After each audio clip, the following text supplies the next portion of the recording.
Assalamu alaikum viewers, welcome to Learning Academy. Today the topic of our discussion is law of independent assortment. तो ये बहुत important topic है exam point of view से और अक्सर exam में ये ज़रूर आता है। तो सबसे मेन कॉन्सेप्ट है जो लॉ ऑफ इंडिपेंडेंट असॉर्टमेंट का, वो क्या है कि ये डाई हाइब्रिड क्रॉस है।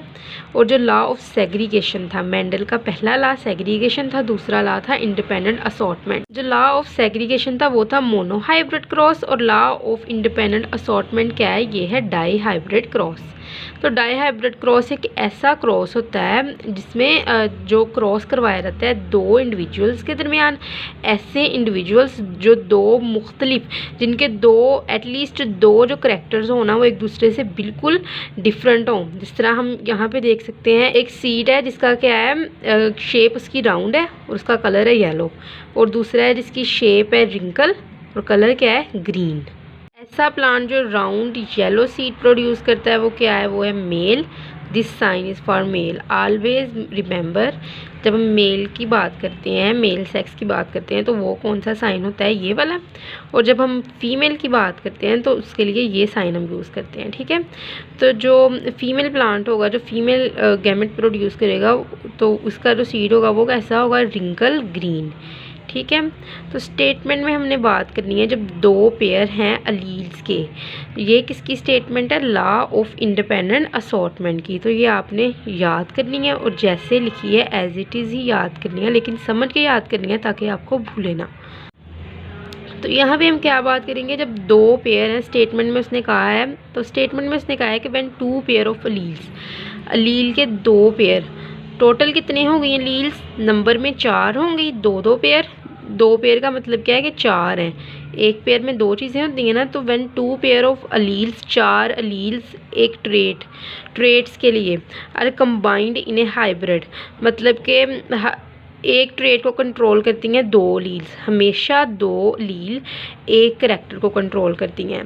तो जो ये 4 होंगी, ये कितने करैक्टर कंट्रोल करेंगी, 2। जब दो पेयर हैं अलील के ट्रेट्स के लिए, दो ट्रेट्स के लिए, तो कंबाइन करवाएंगे हाइब्रिड, मतलब कि दो ऐसे क्रॉस जो दो इंडिविजुअल्स के दरमियान करवाया जाए जिनके अंदर करैक्टर्स में डिफरेंस हो, वो एक दूसरे से करैक्टर में बहुत ज़्यादा फ़र्क रखते हों।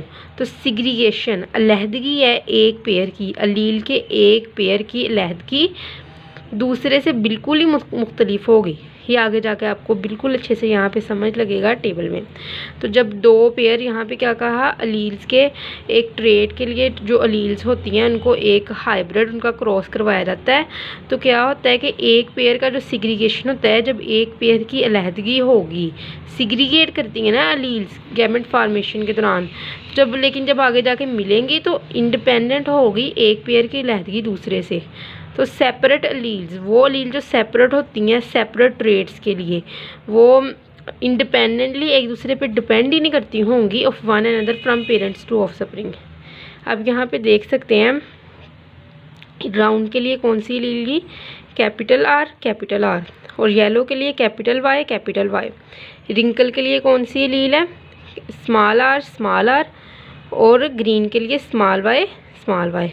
तो आगे आर और वाई आगे गए, और ये आर और ये वाई, इसको आगे हम लेके बनना। इससे क्या है, आर वाई आर वाई, लेकिन हम दिखा रहे हैं जनरल, तो इसीलिए हमने एक ही को आगे दिखा दिया, एक इंडिविजुअल को। तो अगला जो इंडिविजुअल होगा वो राउंड येलो सीड होगा। मतलब कि ज़रूरी नहीं है कि हमेशा ही राउंड येलो हो, क्योंकि जब हमने F1 का आगे क्रॉस करवाना है ना, तो ये नहीं होना कि सारे अगले इंडिविजुअल राउंड येलो भी हों। कुछ रिंकल येलो होंगे, कुछ राउंड येलो होंगे, कुछ राउंड ग्रीन होंगे। यहाँ पे क्योंकि ये डोमिनेंट फेस में थे राउंड येलो, इसीलिए इसने सप्रेस कर लिया रिंकल को, तो इसीलिए यहाँ पे पता नहीं चला इसकी जो फिनोटाइप में ये जाहिर नहीं हुआ। लेकिन जब F1 का क्रॉस करवाना है तो सारी समझ लग जानी है, ठीक है। तो एक्सप्लेनेशन में क्या है कि अगर एक राउंड येलो पेरेंट को क्रॉस करवाएं, पी के जो पी प्लांट का ऐसा जो राउंड येलो सीड प्रोड्यूस करता होगा पी प्लांट का पेरेंट, उसको हम क्रॉस करवा दें wrinkle green seed producing pea plant, ठीक है। तो then let's see what happened. यहाँ पे हम देखते हैं कि क्या होता है। यहाँ पे थोड़ी सी मिस्टेक मेरे से हो गई है कि मैंने राउंड येलो पेरेंट लिखा हुआ है, पी प्लांट का, ऐसे नहीं है, round yellow seed producing, yellow के बाद क्या आना है, seed producing parent of pea plant, और wrinkle green seed producing, green के बाद pea plant, seed producing parent of pea plant. Then let's see what happened. Round yellow, wrinkle green. Round के लिए कौन सी लील कंट्रोल करती है round colour को, कैपिटल आर, येलो को कैपिटल वाई, रिंकल को स्मॉल आर, और ग्रीन को स्मॉल वाई। और आगे ये असोर्ट हो गई थी, एक दूसरे से अलहदा हो गई थी गैमेट फार्मेशन के दौरान। इस गैमेट में जो आर वाली और ये वाली आ गई, और इसके साथ भी एक गैमेट बनेगा, तो मैंने यहाँ नहीं बनाया। अगर मैं बनाती तो बहुत ज़्यादा, जिस तरह कहते हैं ना, वो मैस हो जाना था, बहुत ज़्यादा मैस हो जाना था यहाँ पे, तो अच्छा नहीं था लगना, फिर आपको समझ भी नहीं थी लगनी। तो ये स्मॉल आर स्मॉल वाई, एक इधर ले ली हमने रिंकल वाली। जब इनका क्रॉस करवाया, पेरेंट का जब क्रॉस करवाएंगे ना, हमेशा अगर एक पेरेंट है जो बिल्कुल ही होमोजाइगस है डोमिनेंट, तो जो जनरेशन होगी ना F1 वो भी होमोजाइगस तो नहीं होगी, लेकिन वो हेट्रोजाइगस डोमिनेंट होगी। होमोजाइगस पेरेंट एक हो और दूसरा हो रिसेसिव की कंडीशन में, तो जो जनरेशन पहली आएगी वो हेट्रोजाइगस डोमिनेंट ही आएगी। ये चीज़ बहुत ही यूनिवर्सल है, ठीक है। लेकिन मेंडल्स के लॉ तक आगे जब बहुत से कॉन्सेप्ट्स हैं जो आपको पता चल जाएंगे, हायर क्लासेस में पता चल जाएंगे, जब जो होती हैं वो लिंकेज रहती है, सेक्स लिंकेज रहती है, जीन की लिंकेज रहती है, तो वहाँ पे जो ये लॉ है ये एप्लीकेबल नहीं होता है।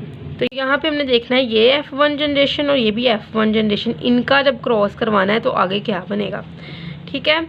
तो यहाँ पे हमने क्या करना है, जो एक कैपिटल R को ले लिया और एक कैपिटल Y को ले लिया, और साथ स्मॉल r को, और फिर कैपिटल Y को, फिर कैपिटल R को और स्मॉल y को ले लिया।